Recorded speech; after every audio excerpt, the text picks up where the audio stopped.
Shalom Bapak Ibu Saudara sekalian, puji nama Tuhan. Senang sekali bisa berjumpa kembali dengan saudara-saudara, para hamba-hamba Tuhan, anak-anak Tuhan yang luar biasa. Tidak terasa saudara, hari ini kita sudah masuk pelajaran yang ke-6 dari kelas keselamatan atau salvation class.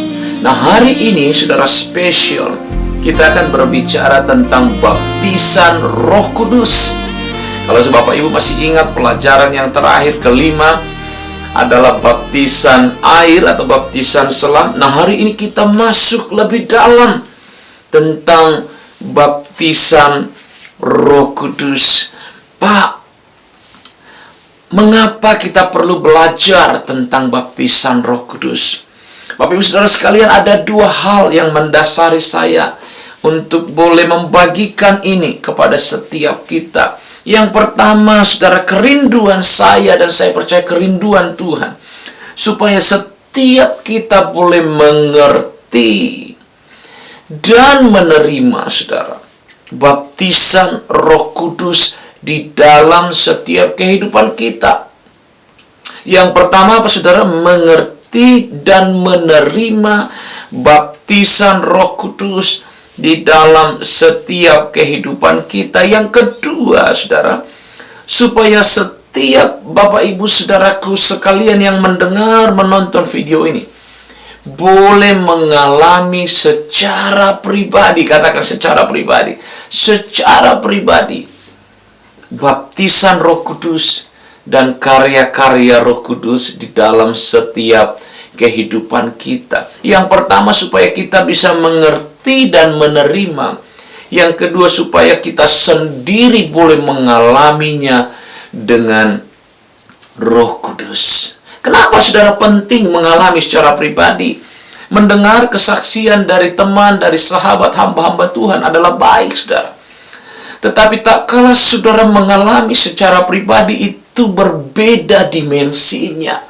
Saudara akan merasakan sendiri impact-nya, dampaknya.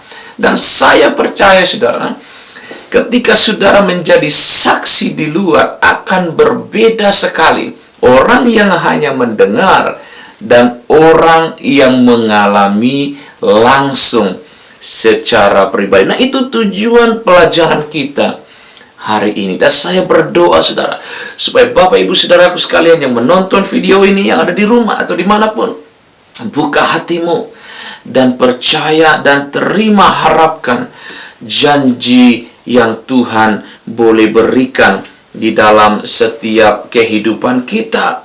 Saudara, di dalam keempat kitab Injil, Matius, Markus, Lukas, dan Yohanes, keempat-empatnya mencatat, saudara, secara khusus tentang baptisan Roh Kudus ini. Ketika Yohanes, saudara, mulai membaptis orang-orang mulai bertanya, apakah engkau yang dijanjikan itu? Apakah engkau Mesias itu? Atau apakah engkau adalah nabi yang dijanjikan itu? Yohanes berkata, not me, tapi dia yang akan datang daripada aku. Saudara, Matius pasal 3 ayat 11, Markus pasal 1 ayat 8, Lukas 3 ayat 16, Yohanes 1 ayat 33. Keempat kitab Injil ini, empat-empatnya, saudara, berkata begini, ia akan membaptis kamu dengan Roh Kudus. Yohanes Pembaptis menyatakan bahwa dia yang akan datang sesudah Yohanes Pembaptis, yaitu Tuhan Yesus, akan membaptis engkau dengan Roh Kudus. Jelas sekali, saudara. Ini janji yang jelas sekali ditujukan kepada orang-orang saat ini, dan janji ini kita terus pegang, bahwa setiap orang percaya akan dibaptis dan dipenuhi oleh Roh Kudus di dalam setiap kehidupan kita. Ada beberapa orang, saudara, bertanya, Pak, apakah baptisan Roh Kudus dan karunia-karunia rohani masih bisa diterima pada masa sekarang ini, atau cuman zaman gereja mula-mula? Ini pertanyaan saya tidak tahu Bapak Ibu Saudara pernah dengar, tapi saya pernah dengarin. Jawaban yang pasti adalah yes. Kita masih percaya dan kita masih melihat karya-karya Roh Kudus terus bekerja hari ini, esok, dan saya percaya sampai kedatangan Tuhan yang kedua kalinya. Kisah Para Rasul 11 ayat 15 sampai 16. Kisah Para Rasul 10 ayat 44 sampai ayat 47. Saya baca saudara pasal 11-nya ayat 15 berkata begini. Dan ketika aku mulai berbicara, turunlah Roh Kudus ke atas mereka, sama seperti dahulu ke atas kita. Maka teringatlah aku akan perkataan Tuhan. Yohanes membaptis dengan air, tetapi kamu akan dibaptis dengan Roh Kudus. Puji Tuhan. Puji nama Tuhan. Baptisan Roh Kudus masih terjadi. Bukan untuk particular church atau denomination, saudara. Tapi baptisan Roh Kudus Tuhan janjikan bagi gerejanya, bagi umat Tuhan. Bukan bagi gereja tertentu saja, bukan bagi denominasi tertentu saja, tapi bagi seluruh gereja Tuhan yang mau percaya dan mau menerima karya-karya Roh Kudus di dalam setiap kehidupan kita. Ada amin, saudara? Karena saya berdoa, saudara, pada level ini, pada saat ini, stage ini, kita sepakat dulu. Karena saya tidak mau nanti, saudara, ketika kita sudah lanjut lebih dalam, kita kembali ke belakang dan bertanya, Pak, masih bisakah diterima? Kita mau sepakat sampai di sini dulu, saudara. Apakah Bapak Ibu Saudara sekalian sepakat dengan saya yang mengatakan bahwa karya-karya Roh Kudus, baptisan Roh Kudus masih terjadi sampai hari ini, sampai Yesus datang yang kedua kalinya? Saudara sepakat dengan saya? Kalau sepakat katakan amin. Amin. Puji Tuhan, saudara. Nah, sekarang kita bisa lanjutkan lebih dalam. Nah, saudara, kita lihat apa itu baptisan Roh Kudus, saudara. Apa itu baptisan Roh Kudus? Secara definitif, saudara, tidak ada definisinya. Tapi secara hakikat seperti ini, saudara. Baptisan Roh Kudus adalah janji pembaharuan akan roh kita oleh Roh Kudus sesudah kita lahir baru. Ini saya mencoba mendefinisikan, saudara.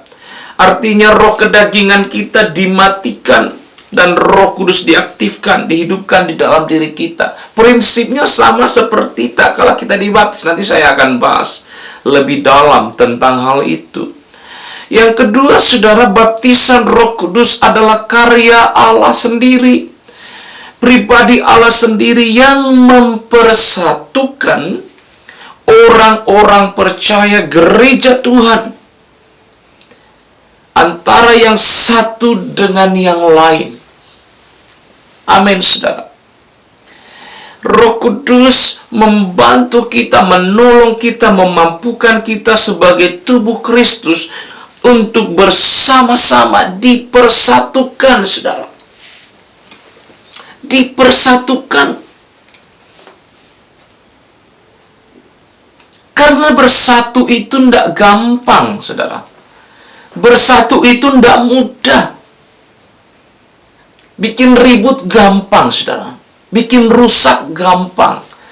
Tapi membuat kita bersatu, dipersatukan, itu membutuhkan kuasa ilahi, saudara, di dalam setiap kehidupan kita.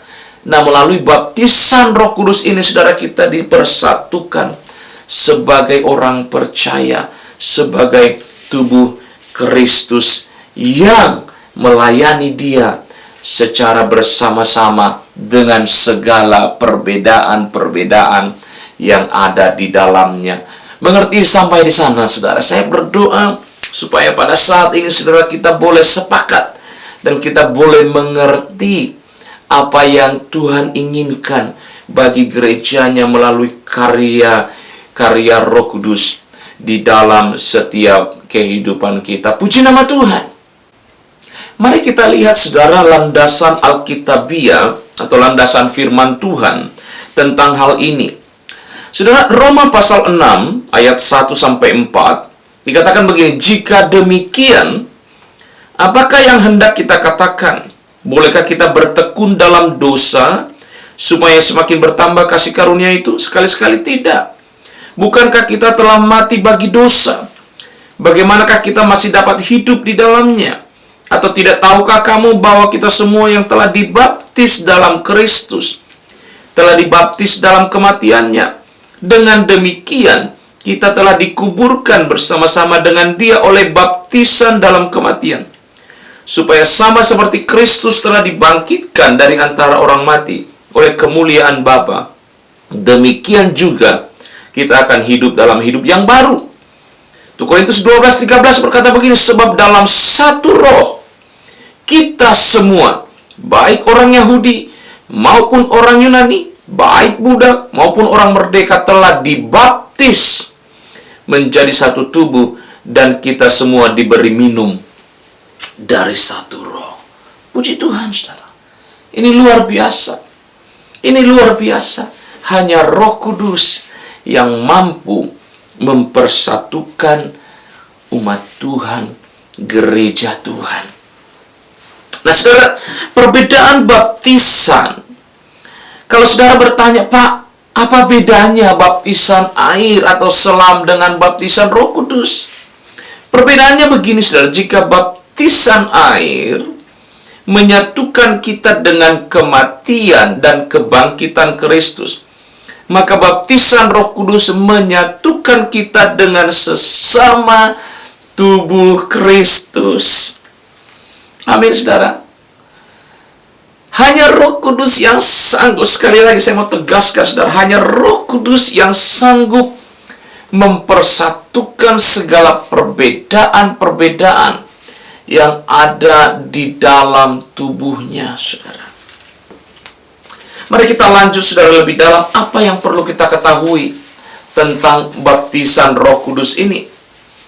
Saudara, yang pertama, karena kita berbicara tentang baptisan, maka hakikatnya, saudara, adalah sama. Prosesnya mungkin berbeda, kita tidak perlu ditenggelamkan secara fisik, saudara. Tetapi hakikatnya sama. Hakikatnya apa, saudara? Sama seperti prinsip tentang baptisan selam atau baptisan air. Kita dimatikan dan kemudian dibangkitkan tubuh kita. Sama hanya dengan baptisan Roh Kudus, roh kedagingan kita dikuburkan, saudara. Dimatikan, dikuburkan, dan diberikan roh yang baru, roh yang diperbaharui, mengambil alih, menuntun kita untuk berjalan di dalam setiap kehendak Tuhan. Prosesnya berbeda, tapi hakikatnya sama. Pembaharuan di dalam Roh Kudus, saudara. Yang kedua, baptisan Roh Kudus itu dicurahkan sehingga apa, saudara? Membanjiri, meliputi, dan menutupi setiap aspek kehidupan kita. Nah, Bapak Ibu Saudara sekalian, seseorang yang hidupnya sudah dipenuhi oleh Roh Kudus, mengalami baptisan dan hidupnya dipenuhi Roh Kudus, saya mau katakan begini, Anda tidak hanya terlihat rohani di gereja saja. Anda tidak akan terlihat rohani hanya ketika engkau berdoa atau memuji Tuhan atau berbahasa roh. Anda akan terlihat rohani di dalam segala aspek kehidupan kita. Karena ini bukan hanya sekedar ritual agamawi saja, tetapi ini akan menjadi lifestyle kita, habitat kita, gaya hidup kita, who we are, jati diri kita. Itulah ciri-ciri atau ciri khas orang yang hidupnya sudah dibaptis dan dipenuhi oleh Roh Kudus, karena roh kedaginganmu sudah ditaklukkan dengan Roh Kudus. Yang ketiga, saudara, ada tanda di sana. Ada tanda-tanda. Ya, ketika kita melihat terjadi perubahan dalam seseorang, Saudara, kita boleh melihat buah dari perubahan itu.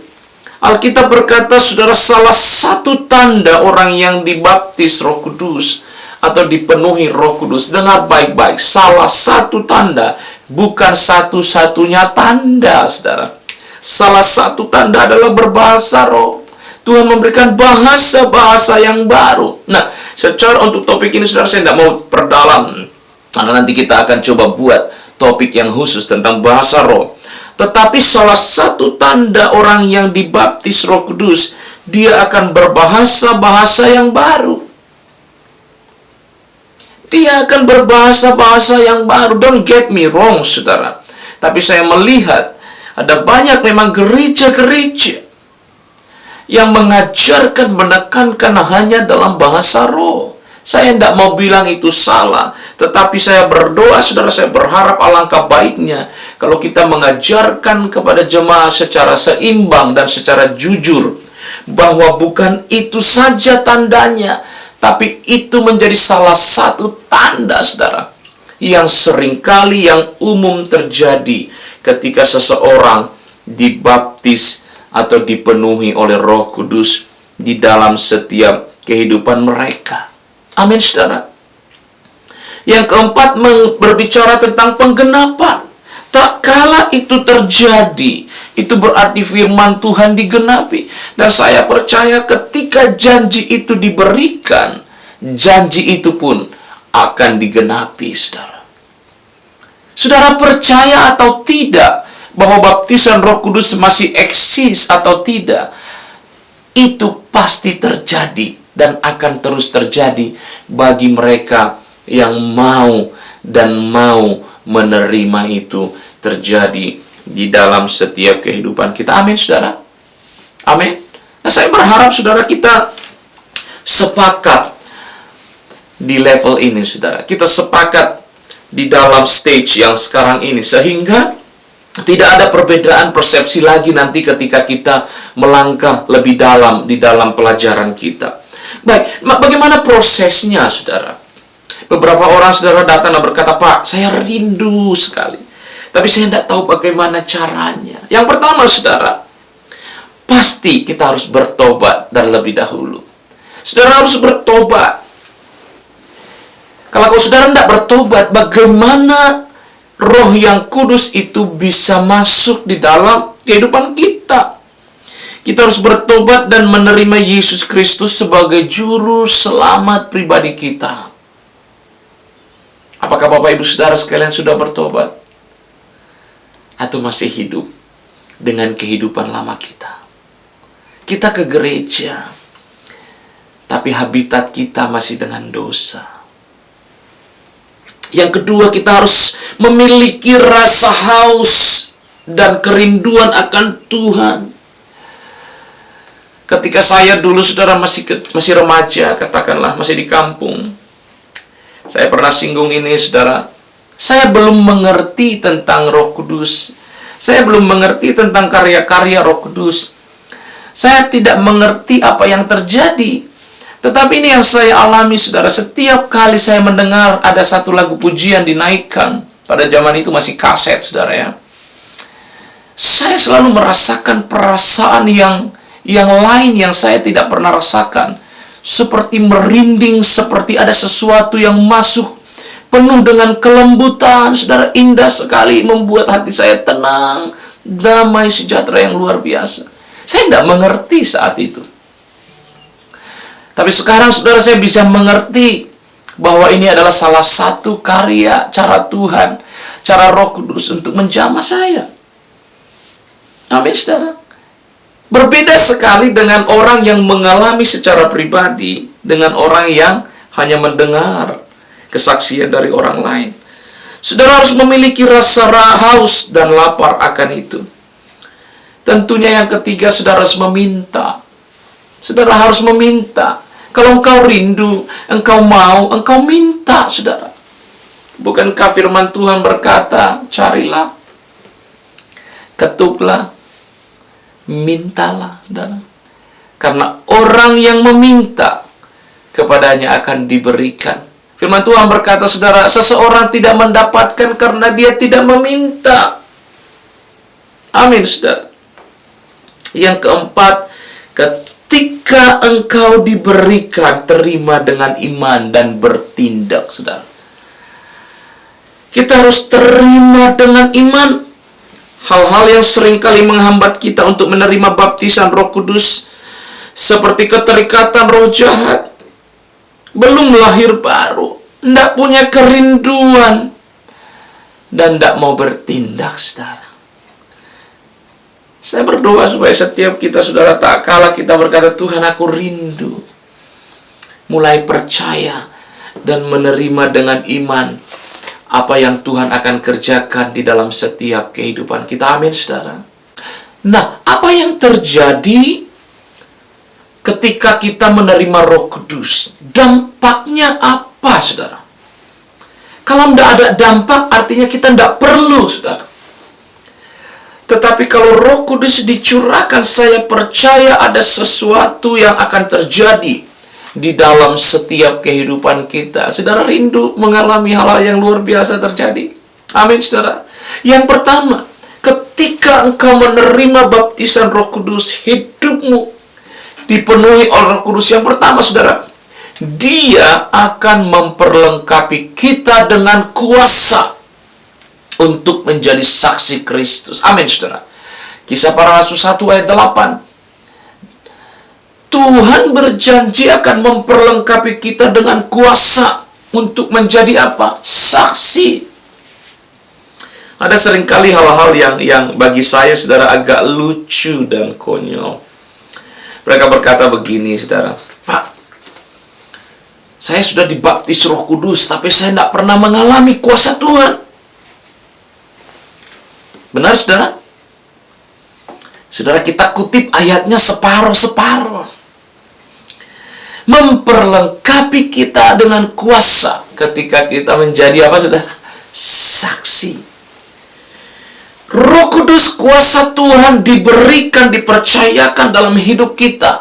Bukan untuk petenteng-petenteng, bahasa Korea Utaranya, saudara. Bukan untuk show off. Bukan untuk dibawa tidur ke rumah. Bukan untuk dibawa tidur, saudara, ke rumah. Kuasa itu akan turun tak kala kita, saudara, menjadi saksi, memberitakan firman Tuhan. Saya pribadi mengalami sendiri, saudara, bagaimana setan bisa diusir dari diri seseorang, dilepaskan dari keterikatan. Orang sakit sembuh, saudara. Saya mengalami sendiri. Itu sebabnya saya mau katakan, kuasa Tuhan masih ada sampai hari ini dan sampai selamanya. Yang kedua, saudara, itu akan mengubah kehidupan doa kita. Roma 8, 26, 27. Ketika saya belum mengerti, saudara, tentang Roh Kudus dan karya-karyanya, saya berdoa, ya berdoa, saudara. Tapi hanya sekedar berdoa untuk memenuhi tanggung jawab saya sebagai orang Kristen, sebagai rutinitas. Karena saya berpikir kalau saya tidak berdoa sebagai orang Kristen, ada sesuatu yang kurang. Saya tidak tahu dengan saudara. Itu yang saya rasakan dulu sebelum saya mengerti. Saya kalau makan, saudara, lupa berdoa, kayaknya merasa berdosa gitu, saudara. Kayaknya makanan itu tidak diberkati. Kalau mau tidur tidak berdoa, rasanya nanti malam mungkin saya bisa dicekek setan gitu, saudara. Tetapi akan berbeda tak kalau engkau, saudara, dipenuhi Roh Kudus dan mengerti. It's not ritual lagi, tapi spiritual. Bukan hanya memenuhi tanggung jawab kita saja, saudara, tetapi ini akan menjadi lifestyle kita, kehidupan kita. Bukan lagi kalau saya tidak lakukan, saya merasa takut. Tetapi kalau saya tidak lakukan, ada sesuatu yang miss. Yang saya kayaknya, I really want it, gitu. I love to do it. Amin, saudara. Nah, ini membantu kita. Roh Kudus mengubah, saudara, ritual itu menjadi satu relationship yang penuh dengan cinta, yang penuh dengan kasih.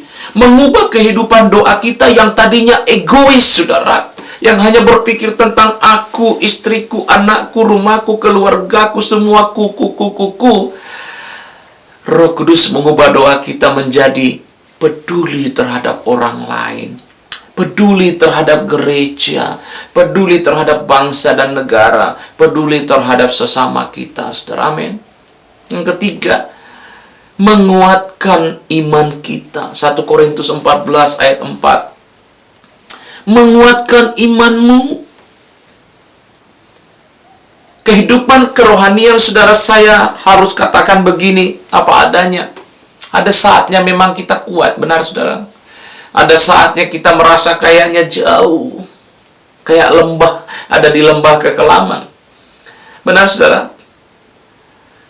Tetapi di saat-saat kita sedang katakanlah jauh dan jatuh, saya pribadi, saudara, seringkali mengalami ada seperti kekuatan yang saya tidak mengerti, tapi membuat saya tiba-tiba kuat di dalam Tuhan. Siapa lagi, saudara, kalau bukan Roh Kudus? Menyempurnakan pujian dan penyembahan kita, membangkitkan keberanian yang kudus, saudara. Segala rasa bersalah, segala rasa takut yang membuat kita jauh dari Tuhan, Roh Kudus gantikan dengan takut yang cinta kepada Tuhan, untuk datang kepada Tuhan. Amin, saudara. Bukankah kita rindu hal-hal yang seperti ini terjadi? Kalau saudara rindu, mari mulai saudara minta miliki kerinduan supaya kita boleh mengalami baptisan Roh Kudus di dalam kehidupan kita. Ada beberapa hal, saudara, yang menghalangi orang-orang, saudara, untuk mengalami baptisan Roh Kudus. Atau katakanlah hal-hal yang orang bisa, Roh Kudus tidak bekerja maksimal atau tidak bekerja sama sekali di dalam kehidupannya. Ini bagian akhir dari pelajaran kita hari ini. Saudara, yang pertama, tak kala kita mendukakan Roh Kudus. Efesus 4 ayat 30, saudara. Nah, perlu saya terangkan sedikit tentang mendukakan Roh Kudus, apa yang dimaksud di sana, saudara. Mendukakan Roh Kudus, kata mendukakan, saudara, lupeo bahasa asli Alkitabnya, itu berbicara tentang to distress, membuat sorry, saudara, membuat sorrow. Maksudnya apa, saudara? Maksudnya hal-hal yang membuat Roh Kudus berduka. Saya lanjutkan dulu, saudara, nanti saya akan jelaskan secara menyeluruh. Yang pertama tadi mendukakan Roh Kudus, Efesus 4 ayat 30. Yang kedua, memadamkan Roh Kudus, 1 Tesalonika 5 ayat 19. Nah, saudara, kata memadamkan dalam bahasa Alkitabnya dikatakan sbenumi. Sbenumi itu extinguish, saudara. Sama seperti ketika saudara melihat api, kemudian saudara ambil alat pemadam kebakaran, saudara semprot, extinguish, mematikan, memadamkan Roh Kudus, 1 Tesalonika 5 ayat 19. Dan yang ketiga, menghujat Roh Kudus, Markus 3 ayat 29. Ya, bahasa aslinya dikatakan blasphemeo. Lahir kata blasphemy, saudara, defame, speak evil. Nah, tiga hal ini, saudara, membuat seseorang, bahkan ada yang ayat dikatakan tidak akan bisa diampuni dosanya. Bayangkan, saudara, tiga hal ini yang luar biasa, yang tidak ada pengampunan. Mungkin saudara lihat saya dan bertanya, maksudnya apa, Pak? Mengerikan sekali. Saudara, ketika ada orang yang menghujat, menghina Allah, menghujat Tuhan Yesus, dan sampai sekarang banyak, saudara, saya mau katakan, dosa orang itu masih bisa diampuni jika, saudara, jika orang itu mau bertobat dan menerima Tuhan dalam kehidupannya. Tetapi tak kala orang menghujat Roh Kudus, Alkitab berkata dosanya tidak bisa diampuni. Mengapa, saudara? Jawabannya begini, saudara. Saya berikan perumpamaan di dalam Matius 5 ayat 13. Dikatakan begini, kalau garam itu sudah tidak asin lagi, pertanyaannya adalah, dengan apakah ia bisa diasinkan? Benar, saudara? Garam yang asin kalau sudah tidak asin lagi, dengan apa dia bisa diasinkan? Tidak ada lagi, kecuali dibuang. Kalau engkau menghujat Allah, menghujat Yesus, banyak orang kerjakan, engkau masih bisa bertobat, diampuni, kalau Roh Kudus menjamah engkau. Tetapi kalau engkau menghujat Roh Kudus, pribadi yang bisa membuat orang bertobat, siapa lagi yang bisa membuat engkau bertobat, saudara? Itu sebabnya dosamu tidak akan bisa diampuni lagi. Karena pribadi yang bisa, yang sanggup membuat engkau bertobat itu, sudah engkau hujat, sudah engkau dukakan, sudah engkau padamkan, saudara. Itu yang dimaksud di sana. Nah, saya berdoa, saudara, di ujung pelajaran kita hari ini, buka hatimu, terimalah Roh Kudus turun di dalam setiap kehidupan kita. Puji nama Tuhan. Pejamkan mata, saya mau berdoa. Bapa Surgawi, hamba berdoa, kami sudah belajar, biar setiap kami, Tuhan, membuka hati kami untuk boleh menerima baptisan Roh Kudus dan boleh mengalami karya-karya Roh Kudus di dalam setiap kehidupan kami, supaya hidup kami boleh berdampak bagi banyak orang dan nama Tuhan boleh dipermuliakan di dalam nama Yesus. Sama-sama katakan amin. Puji nama Tuhan, saudara. Saya tetap encourage Bapak Ibu Saudara sekalian untuk boleh mensubscribe, klik tanda bell di sana, lonceng, supaya setiap kali kita upload video baru, Bapak Ibu Saudara sekalian mendapatkan notifikasi. Tetap kuat di dalam Tuhan, terus ikuti pelajaran-pelajaran ini, dan saya berdoa hidup kita boleh dipenuhi Roh Kudus, membawa buah-buah kemuliaan bagi nama Tuhan. Sampai ketemu di video yang akan datang. Tuhan Yesus memberkati. Shalom.